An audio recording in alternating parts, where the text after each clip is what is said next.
Bueno, entonces, hermano Felipe, cuando requiera tu ayuda, te pido cambiarla entonces siguiente. Por ejemplo, si yo digo siguiente en este momento, quiero saber si se me actualiza la pantalla, Felipe. Dale. Ya, perfecto. Volvamos a la de atrás. Eso, perfecto. Queridos hermanos, yo, Galileo, hijo de Vincenzo Galileo de Florencia, a la edad de 70 años, interrogado personalmente en juicio y postrado ante vosotros, eminentísimos y reverendísimos cardenales, inquisidores generales, soy juzgado por este santo oficio, perdón, me metí una pantalla aquí.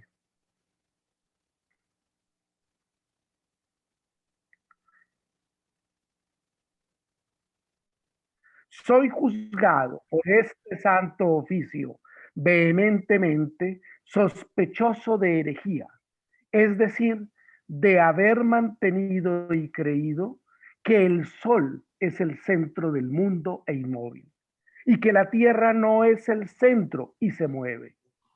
Por lo tanto, con el corazón sincero y con fe no fingida, abjuro, maldigo y detesto los mencionados errores y herejías contrarios a la Santa Iglesia. Queridos hermanos, esta es la parte sustancial de la abjuración del gran Galileo en el año de 1633, cuando un tribunal de inquisidores lo juzgó por hereje y tuvo que adjurar, tuvo que retractarse, porque si no era su vida la que le iba en ello. Recordaba en ese momento a Giordano Bruno y el momento tan terrible al ser incinerado públicamente en Roma. Esto fue el triunfo de la ignorancia sobre la verdad. Esto fue el triunfo del fanatismo absurdo y radical sobre los criterios de validez del conocimiento científico. Pero eso no se conocía, respetados hermanos, en ese momento. El contexto histórico era un contexto histórico específico y en ello la masonería va a aportar o va a jugar un papel muy importante en la transformación del conocimiento revelado, del conocimiento tradicional en conocimiento científico. Ese es el motivo de mi conferencia de hoy. Adelante, querido hermano.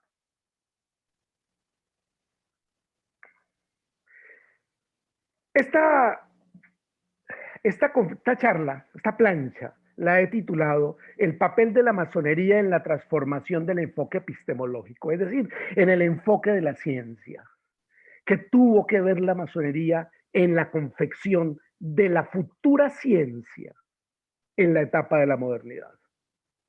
Es cierto que el contexto sobre el cual voy a dirigir los desarrollos argumentativos que les quiero plantear están desde el medioevo, porque desde el medioevo se sentaron los fundamentos para ello. En este momento, el irreductible triunfo de la verdad sobre la ignorancia lo propició en parte la masonería de una época que fue titulada como oscurantista. No, hubo un momento en la Edad Media, y este es el colofón de nuestros orígenes directos. Cuando terminemos hoy con la última sesión de esta segunda fase de conocimiento, podremos entregar la posta, podremos entregar la enseña, la señal al grupo de la modernidad que va a seguir adelante y muy en alto va a colocar la cota del conocimiento. ¿Qué papel jugaron los principios masónicos en la transformación del pensamiento? ¿Qué papel jugaron los principios de la masonería en el cambio de actitud, en el cambio del paradigma? No del racionalismo, racionalismo existía desde la época aristotélica, desde la época platónica, sino de la percepción de un nuevo fenómeno que ellos no denominaron ciencia, sino filosofía experimental. Siguiente.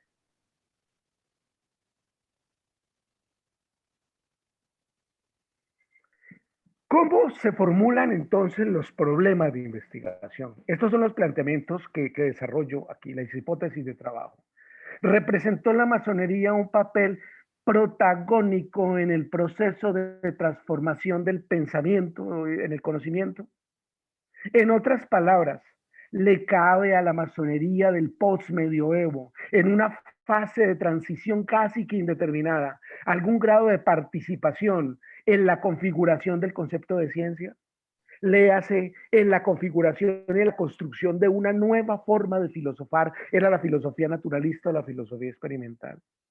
¿Qué representa para la masonería y para el nuevo concepto de ciencia la figura de un personaje perdido, un héroe de la ciencia y de la masonería? Y estoy hablando de Sir Robert de Moray. Podemos afirmar que en el proceso de evolución del pensamiento, los primeros científicos fueron también los últimos magos. ¿Cuál es el momento entonces donde entra en juego la figura central de la Royal Society, de la Real Sociedad de Londres? Sentó entonces la última fase del medioevo, los fundamentos que dieron sustento al surgimiento de la moderna concepción de una masonería especulativa, pero inmersa todavía en principios teológicos. La respuesta a todo esto, apreciados hermanos, es sí. Sí a todo. La masonería jugó un papel trascendental, no el único, pero sí jugó un papel, un rol fundamental en la transformación del concepto de la epistemología, en el avance hacia la ciencia y en la configuración de la ciencia. Sí a todas las hipótesis, queridos hermanos, y aquí hay que reconocer y hay que visibilizar la construcción del nuevo concepto de ciencia a partir de la misión y de la visión de un masón de Edimburgo, de un masón que estaba a contrapelo entre dos aguas, entre la fase operativa y la masonería especulativa, que aún no había llegado, porque esa llega por ahí en 1717, y estoy hablando de Robert de Moray, así como hemos rescatado o debemos rescatar, por ejemplo, la figura alegórica de la Mariam, aquella mujer semidesnuda que en el cuadro de Delacroix dirige al pueblo francés en 1830 en la toma de las barricadas contra el sinvergüenza de Carlos X de Borbón. Aquí hay que rescatar la figura de Robert de Moray, un personaje mítico, un personaje enigmático, un masón que supo desarrollar su capacidad y su talento de diplomático, de político y de espía para configurar, para reunir en un mismo sitio a hombres que pensaban de manera muy diferente y que políticamente eran adversos. ¿Cómo los unió? La gran conclusión de este trazado es que fue por actuación de la masonería. Es la masonería el vínculo que une a esas personas, como voy a intentar demostrarlo. Siguiente, querido hermano.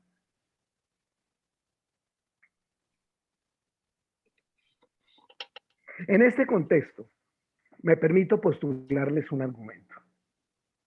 La masonería, la masonería operativa del medioevo, todavía no existe la especulativa.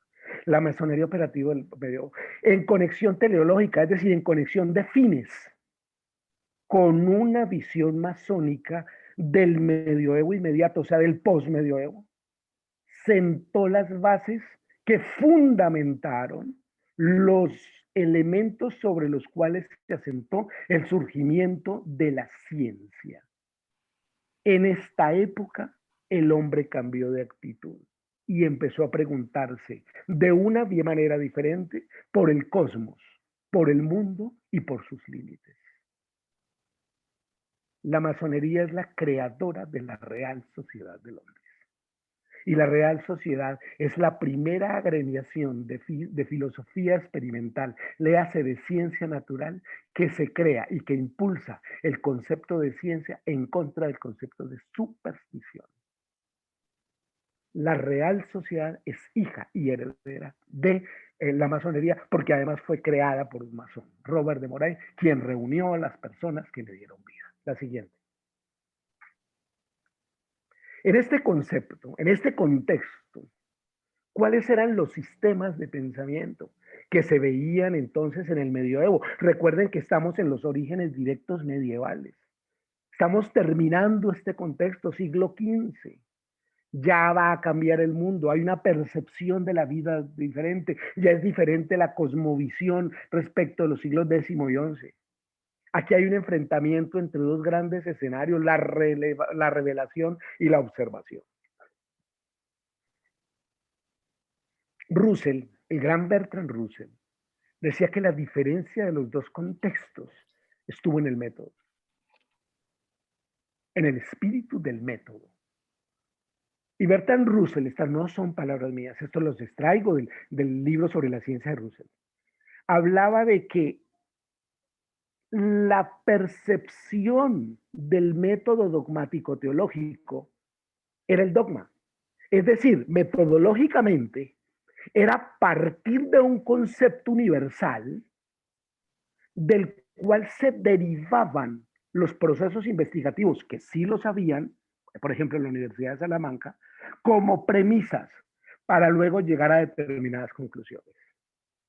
Es decir, el método dogmático empleado por la Iglesia Católica, que tenía el control de las universidades y que tenía el control de las escuelas formales, la educación la manejaban ellos, el currículo lo manejaban ellos, era estructurar deductivamente un proceso de investigación que emanara del dogma. Eso es procedimiento deductivo. ¿Me están escuchando, cierto? ¿Aló?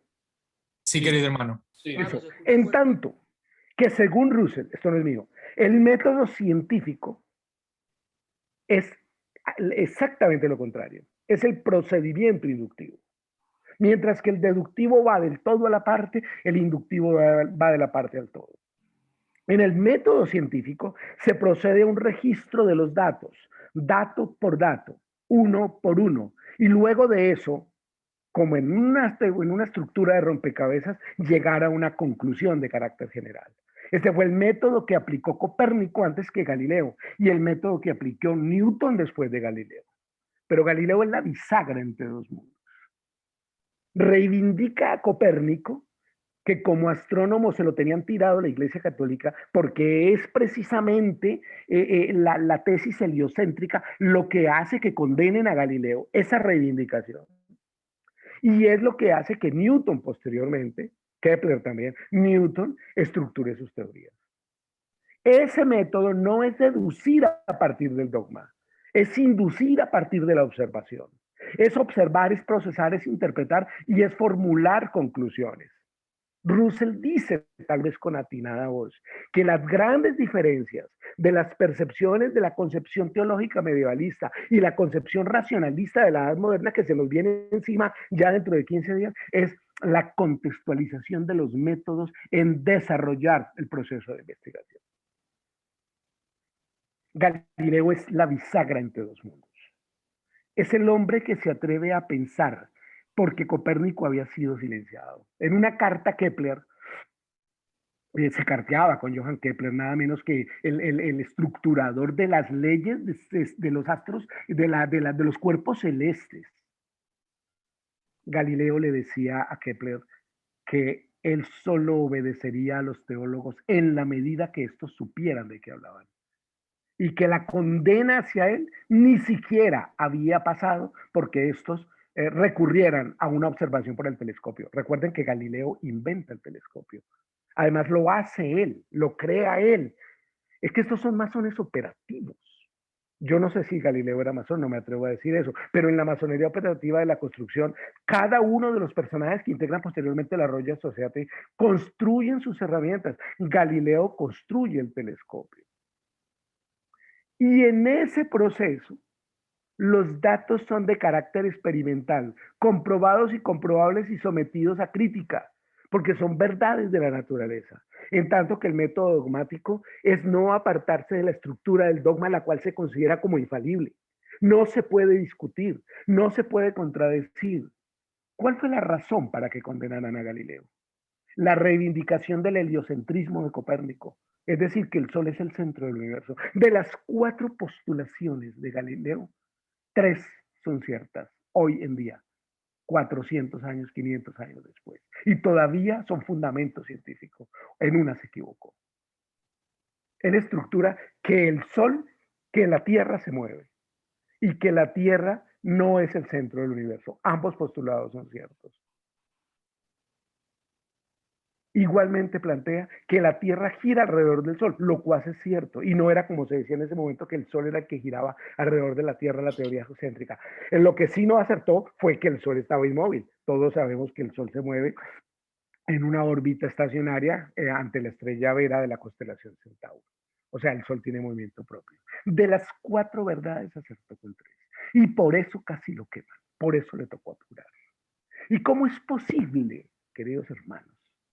¿Cómo es posible que hoy en día, siglo XXI, año 2008, un cardenal de la Iglesia Católica,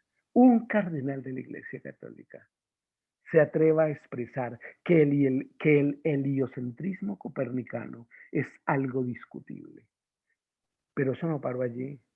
Dijo que la condena a Galileo era una condena justa y racional. Justa y racional. Y que la Inquisición habría obrado más racionalmente que Galileo al condenarlo. Y que si él admitía una revisión sobre el proceso de Galileo, era por fines políticamente favorables, no por fines de contenido científico. Ese señor, ese cardenal católico, era Joseph Ratzinger, cuando era prefecto para la doctrina de la fe, futuro Benedicto XVI. Esto me hizo acordar a mí a Hipatia, aquella astrónoma matemática del siglo III después de Cristo en la escuela de Alejandría, una mujer maravillosa, era astrónoma matemática, geómetra. Cirilo, patriarca de Alejandría, en un ataque de energúmenos de personas dementes, apedrean a Hipatria y destruyen lo que quedaba de la biblioteca de Alejandría. Hipatria es apedreada y Cirilo fue hecho santo.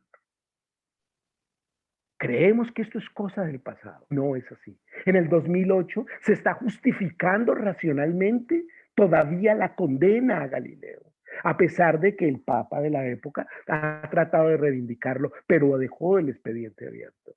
Por eso los físicos y los matemáticos de la Universidad de la Sapienza en Roma, creada desde 1300, se negaron a recibirlo y montaron en protesta. El tema no está acabado.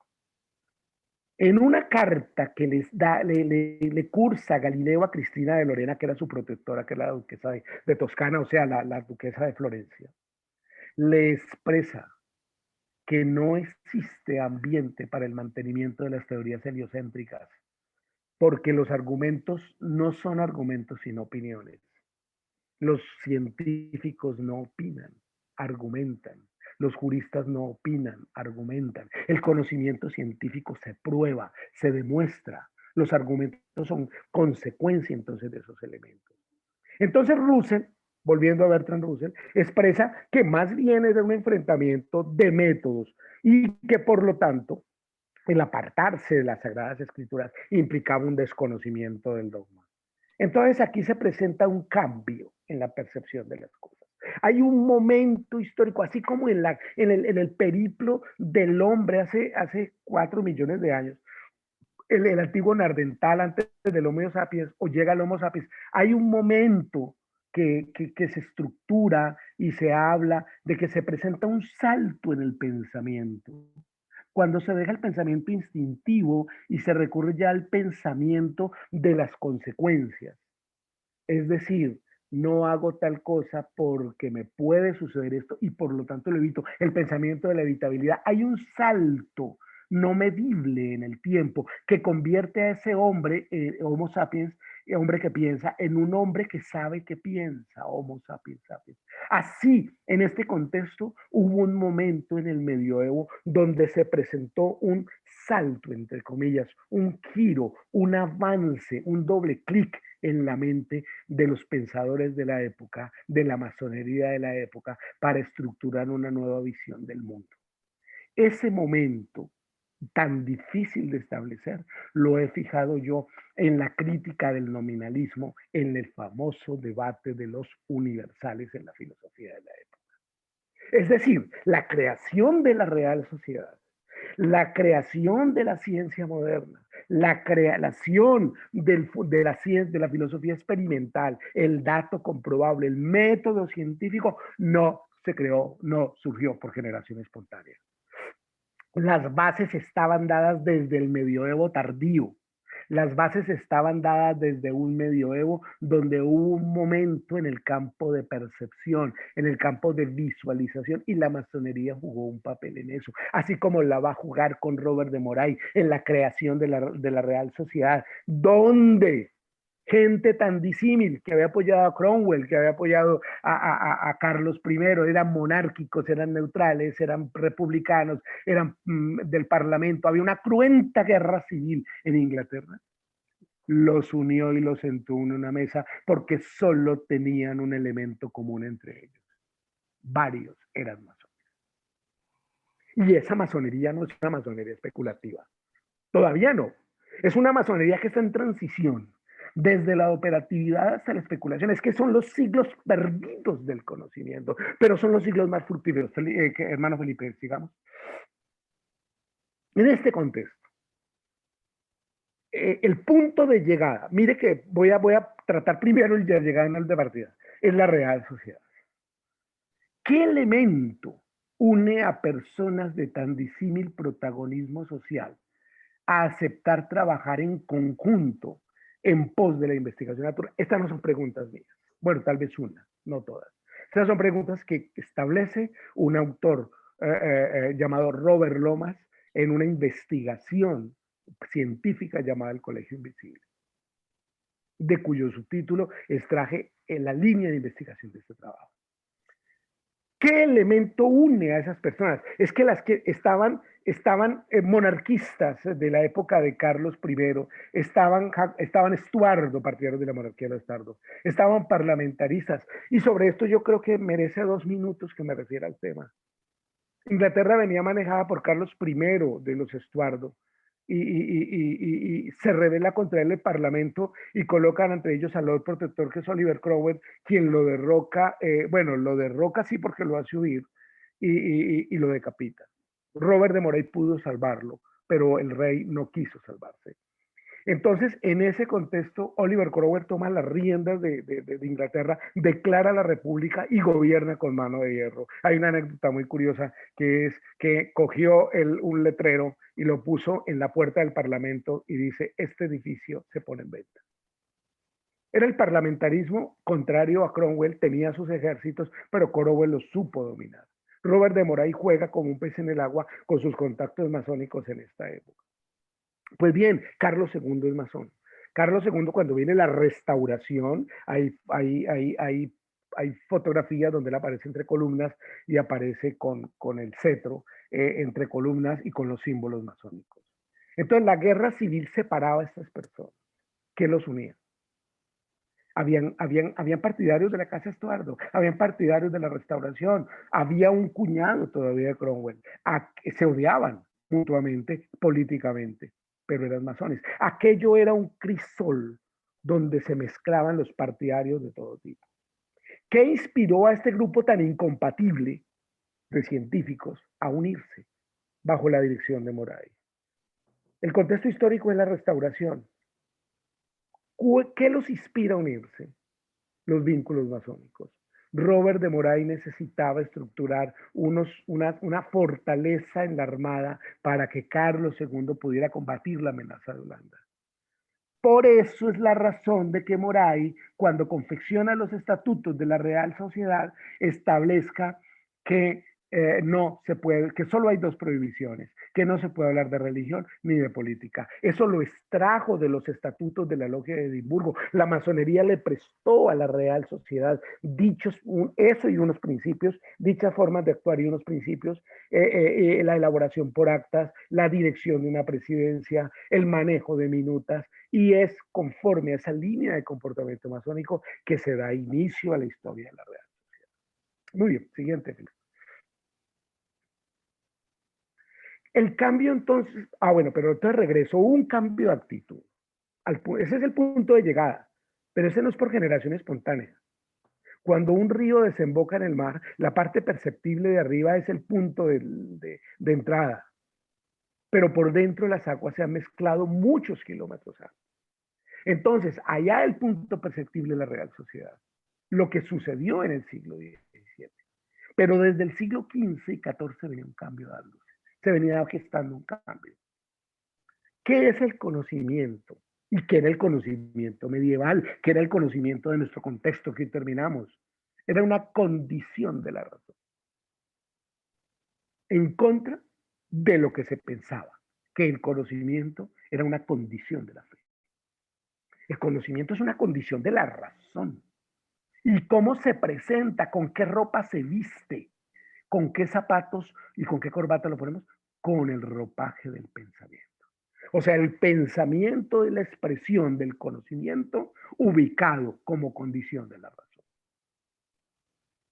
El conocimiento entonces es una condición de la razón liberada de qué? De la superstición, de los conocimientos mágicos. El escenario histórico entonces se presenta como cuando un río desemboca en el mar. Usted percibe lo de arriba y el punto. Esa es la Real Sociedad, la creación de la Real Sociedad. Por abajo las aguas se mezclan. La masonería entonces contribuye a que se propicie este contacto. O sea, la masonería es potencializadora de esas fuerzas. Bueno, no es la única, pero sí ese papel no se nos puede negar. La masonería contribuye a que se propicie este contacto y de que nunca más se vuelva atrás. La iglesia había construido un sistema de teología del dogma. Manipulaba, manejaba, no manipulaba, no, manejaba las catedrales. La educación era religiosa, no era laica. Y había estructurado un proceso de argumentación y había capacitado a sus sacerdotes y a sus monjes para desarrollar estas actividades. El método era el de la lógica. Ya saben ustedes, los grandes lógicos, Pedro Abelardo, Tomás de Aquino, Duns Scott. Sin embargo, frente a esto empezó a tenerse una percepción diferente. Tenemos que hacer conocimiento por fuera de las universidades y de las escuelas en este momento, en el momento histórico que estamos hablando. En este momento tenemos que reunir a un grupo de personas para que bajo un ideal común o bajo unos principios comunes desarrolle unos experimentos. Edmund Halley, astrónomo de la corte, calcula, fundado en las tesis de Copérnico del siglo XIV y siglo XV, la periodicidad del retorno de un astro, de un objeto, hoy es un cometa, el cometa Halley, y lo calcula en su fecha de regreso exacto. Es a partir de ese cambio de actitud, cuando yo entiendo que de la naturaleza puedo derivar el conocer, que puedo colegir, que puedo empezar a cambiar el pensamiento. ¿Cuál es el punto entonces? Hemos dicho que la Real Sociedad es una hija de la masonería, es una creación masónica. Sí, pero ¿cuál es el punto de partida que en el estertor del medioevo, en el post-medioevo, se erige como el punto de inflexión, el punto de quiebre de este proceso? Felipe. La cosmovisión antes de la ciencia. Para el conocimiento medieval, una afirmación repetida por muchas personas terminaba por convertirse en verdad irrefutable y sus contenidos eran totales. Expresión, la voz latina, voz populi, voz dei. Si se repite y se repite y se repite el concepto y la afirmación, queda como una afirmación irrefutable. Ese es el origen del contexto de la palabra latina que estoy citando. Para el conocimiento del medioevo, el sentido común es el que trazaba la directriz de la proposición. Era la que trazaba el contexto donde debía aceptarse el pecado original. El pecado original lo heredamos por responsabilidad de nuestros primeros padres y se transmite de generación en generación. Ese era un concepto del medioevo. En esta cosmovisión medievalista, las leyes sí están inspiradas en la razón, son racionales, pero es una ley son unas leyes racionales a priori, son unas leyes puras, son unas leyes que les falta la experiencia. En tanto que la tesis que va a empezar a darse a partir de allí es el manejo dado por la experiencia. Los masones operativos, los masones canteros, los masones escultores, las cofradías de carpintero, habían adquirido el conocimiento por experiencia. La enseñanza se daba oralmente dentro del taller. No había criterios racionales a priori que fundamentaran el manejo de la piedra o el manejo de la escultura o el manejo de la madera, pero sí existía un conocimiento empírico. La empiria, dado por la experiencia, era un conocimiento empírico plenamente. Newton, por ejemplo, con fundamento en las teorías de Copérnico, calcula las órbitas en elipses o en parábolas de cada uno de los cuerpos celestes. Pero eso es mucho después. Estamos buscando es el punto donde en el medioevo, en esta etapa del final del medioevo, se presenta ese cambio de actitud, o qué fue lo que lo generó. Felipe, por favor.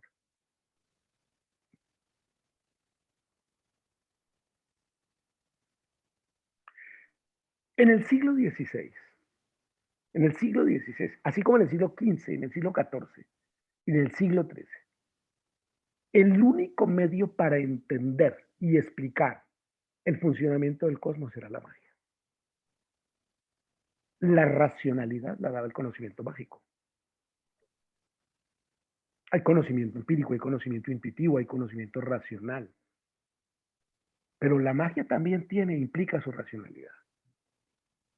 John Dee, por ejemplo, es un alquimista, es un matemático de la corte de Isabel I, la reina virgen. Ahí están ahí, ¿cierto? ¿Aló? ¿Aló, Felipe? Eso, Sí, ya, querido hermano, gracias. estamos aquí. Aquí estamos. Sí, gracias, gracias. John Dee es un personaje, es un alquimista. Yo por eso parto en mi exposición de que los primeros científicos fueron los últimos magos. Este señor fue astrólogo de la corte de Isabel I, la reina virgen, la que le dio duro y le cascó duro a Felipe II de rey de España, el omnipotente rey de España. El mar le cogió la famosa armada invencible y se la volvió trizas. Y una mujer, Isabel I, lo detuvo las ansias imperialistas del gran rey Felipe II. Lo acabó. Debe ser un rey de los Habsburgo. Pues bien, él había prometido la fuente de la eterna juventud, el elixir de la eterna juventud, de la inmortalidad. Era propio de los fenómenos alquímicos la conversión del plomo en oro o de la cebada en oro. Y esto lo matizaban con actividades predictivas, creaban calendarios, creaban horóscopos. Pero si la magia era la forma de interpretar del mundo, paralelamente, habían cazadores de brujas, se quemaban brujas en la hoguera. Y esto no era el resultado, dice Russell, no era el resultado del temor a perder el poder de educación, sino el temor a perder el control de lo sacro. Cuando yo encuentro algo que contradice lo que yo digo y tiene adeptos, o lo combato argumentativamente o le tomo miedo. Christopher Wren, uno de los miembros de la Royal Society, era profesor de astronomía en el Gresham College, y cuando estructura su oración inaugural, su discurso inaugural, es un discurso plenamente mágico que habla de la posición privilegiada en las fuerzas celestes de Inglaterra para producir conocimiento. Cuando se introduce el fanatismo y el odio en los radicalismos, suceden cosas horribles. No quiero recordar, porque no es motivo de esta plancha, los campos de concentración, los campos de exterminio, la solución final de la Alemania nacionalsocialista de los años 30. Cuando el ser en su fanatismo, en su radicalismo se llena de odio, como lo fue la Inquisición, como lo fueron las cruzadas, como lo constituyeron las cacerías de brujas, sucede lo que históricamente ocurrió y que nunca más se debe repetir. Felipe, la siguiente.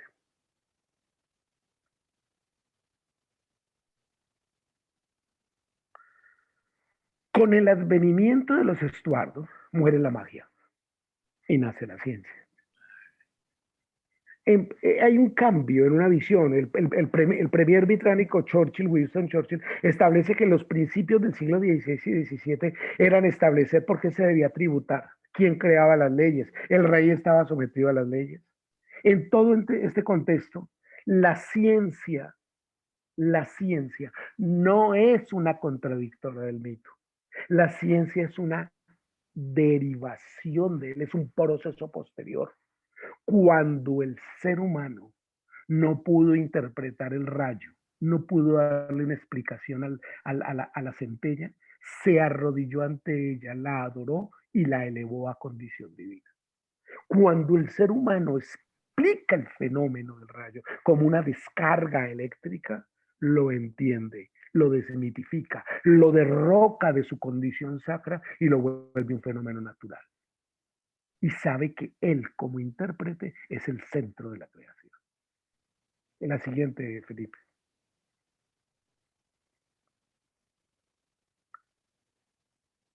En todo este contexto del medioevo, la escolástica que había desarrollado los elementos más brutales de razonamiento por su demoledora concepción y por su irrefutabilidad, lo recibe de una corriente que se denominó el nominalismo.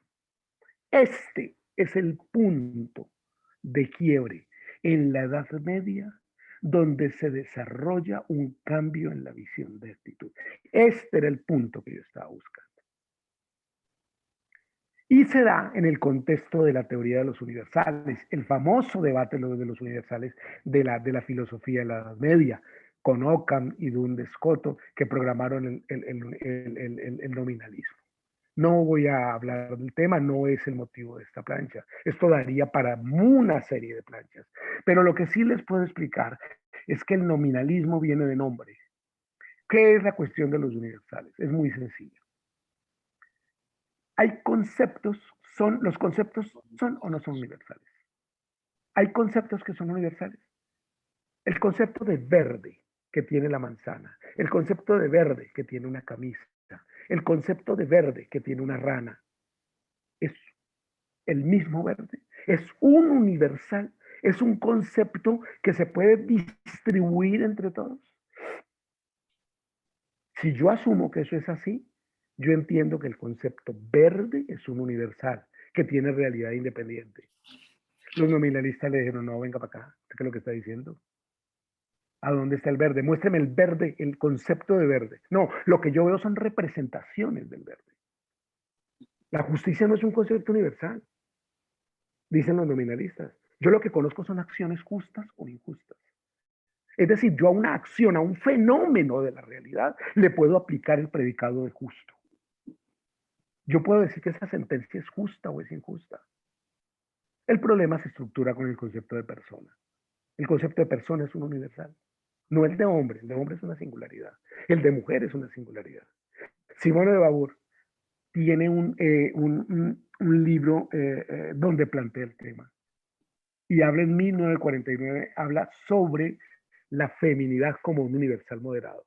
Y dice, la hembra no es mujer por el hecho de ser hembra. Tiene que inmiscuirse, vivir la realidad de mujer. Es una perspectiva de género. Tiene que vivir la realidad de mujer. Tiene que sentirse como tal y adquirir las dimensiones del misterio de ser mujer. La persona, que es el objeto central de los masones, es un universal. ¿Puedo encontrar el concepto de persona, de dignidad, en todos los horizontes geográficos? No, no, no. La persona es una singularidad que depende de las circunstancias de tiempo, modo y lugar en el que se desarrolle.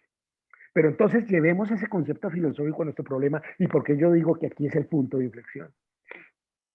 Porque es que cuando se plantea que el pecado original en la teoría teológica es un universal, estoy refiriendo lo que lo puedo predicar de todos los hombres. Pero cuando los nominalistas le dicen, eso no es un concepto universal, es un concepto particular, entonces puedo decir que no necesito a la iglesia como mediadora de la gracia y como producto de la salvación. Porque cada cual en su singularidad puede o no asumir el concepto de pecado original. En el momento, por eso la iglesia se dice madre y maestra, mater y magistra en la encíclica. Es decir, no es ni mediadora de la gracia ni herramienta de salvación. Es en la medida en que yo considere, y ese es el problema de la fe, es el problema de las religiones, de la fe, no, de las religiones y de las teologías. Felipe, sigamos. Entonces el problema estuvo en el nominalismo y fue un problema filosófico. ¿Y qué aportó la masonería? ¿Qué aportó la masonería operativa? ¿Qué hizo la masonería operativa? La de los canteros de Cincel y de Mazo, y la de Escayola, y la de formación de estructuras arquitectónicas. Pues dentro de la masonería operativa se manejaban tres principios que todavía los conservamos. Ese fue el germen.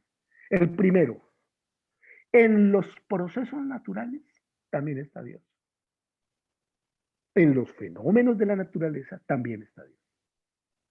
En el cosmos está Dios. Entonces, si Dios está en el cosmos, ¿por qué lo voy a sacar de ahí? ¿Por qué lo voy a sacar a sombrerazos? Dejémoslo ahí. Dos, todos somos iguales, porque todos estamos necesitados de aprender. Todos somos iguales en el taller, dijeron los miembros de la logia.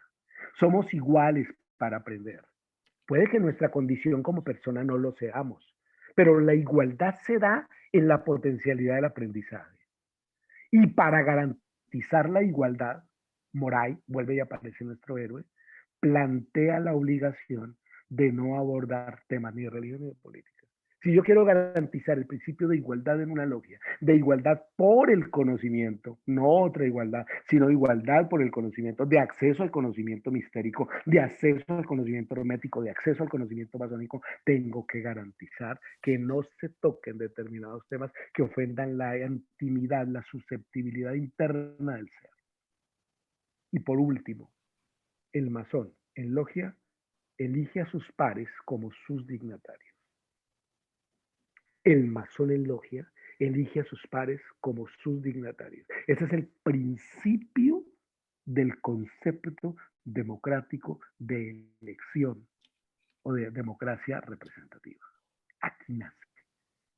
Fueron los masones los que defendieron a rajatabla su privacidad, su independencia para desarrollar procesos de elección. Nadie, ningún rey, ningún emperador, ningún monarca, ninguna autoridad, ningún duque podía influir en la designación del maestro del taller.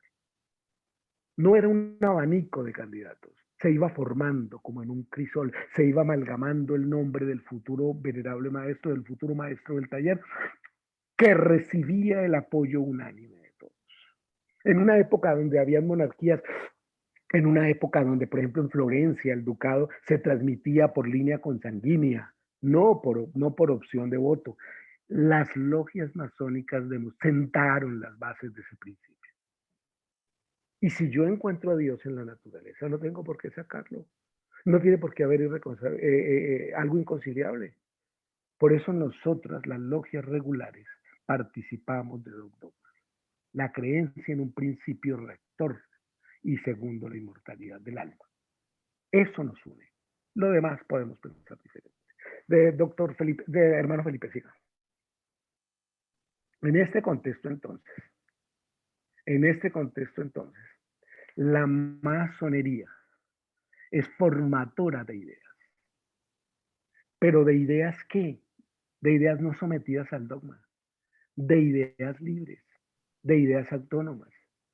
Por eso los francmasones son masones libres, no libres de tributos, no libres de la dominación estatal, no libres de la dominación de los vicios. Los masones somos libres en la medida que nuestras ideas no están sometidas al dogma. Robert de Moray conforma el grupo que estructura la posición científica de unos principios masónicos que extrajo del medioevo. La ciencia entonces surge a partir del mito. Su carta patente es la aceptación de aquel, pero su posición crítica. Siguiente, Felipe, por favor. Bien, en este contexto, queridos hermanos, he terminado la plancha que quería exponerles. He querido demostrar en este contexto que la masonería no ha sido un invitado de piedra en la historia y de que han existido varias masonerías. Las masonerías son hijas de su tiempo, pero hay un hilo conductor que guía el proceso del conocimiento. Hay un hilo conductor que guía el proceso epistemológico de desarrollo del pensamiento masónico. En eso tenemos que referirnos a dos elementos. La posición de Robert de Moray en la creación de la Real Sociedad como una producción masónica del conocimiento. Y en segundo lugar, el cambio de actitud, el cambio de visión del post-medioevo a la etapa moderna que ya se nos avecina, es obra de la práctica masónica en los talleres. Queridos hermanos, qué gusto haber hablado con ustedes. Es mi palabra, venerable Iván. Gracias.